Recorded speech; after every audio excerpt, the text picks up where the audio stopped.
Nah, just a nostalgic feeling coming back. Some of the streets and old hotels where we stayed during the tournament run. Got some bad memories here too, taking a loss to Utah, so I remember that as well. But overall, great city. I love it here. I don't have anything to show them they don't already know. Just reaffirm whatever they believe about me. I'm a winner, competitor, good teammate. Just come in here and do what I do, and hopefully leave a good impression. I'm real excited. It's been a blur, honestly. A guy like me, position I'm in, this is my 15th workout, so I got a couple more before next week. So it's just been hotel to hotel, city to city, working out for these teams and just trying to leave a good impression in somebody's mind. It only takes one. So, I'll feel good about myself next week come draft time. I think having been here before and playing in the arena for the NCAA tournament gave a good feel of the city. I mean, there was a lot of fans, just neutral fans when we played.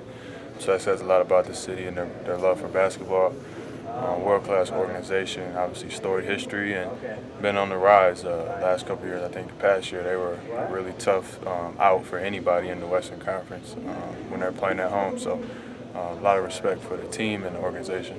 I just watch everybody, like Rodney Hood. I think he had a good breakout year last year. Some of the big, Sheldon Mack, obviously I follow him at Butler. So just, some of the guys, and then just meeting the coaches and the staff today is just a good vibe and great energy. So it was a lot of fun.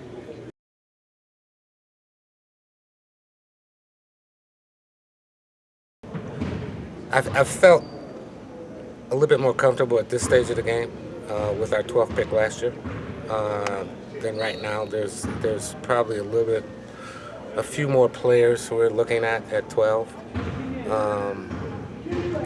That's kind of, I think we're working on it, and we're going to see what happens come Thursday. But I think there's a little bit more uncertainty on my part at this stage of the game than it was last year. Not to say at this time of this part of the process last year, Trey was our definitely number one. I think we had a better feel for him. I think we had a better feel for some of the other guys that possibly could be at 12 than I do this year right now.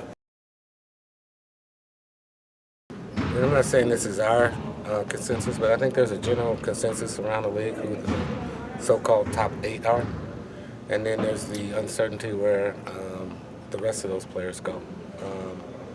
I think last year we had a feel on where players were going to be. I think more so, again, I'm talking about myself, and not the franchise or Dennis, where the players would go last year than right now this year, for me.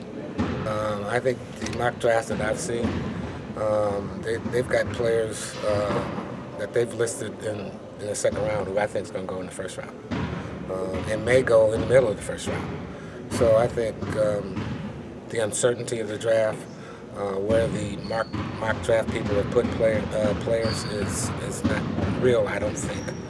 I think there's going to be some surprises draft night on where players go.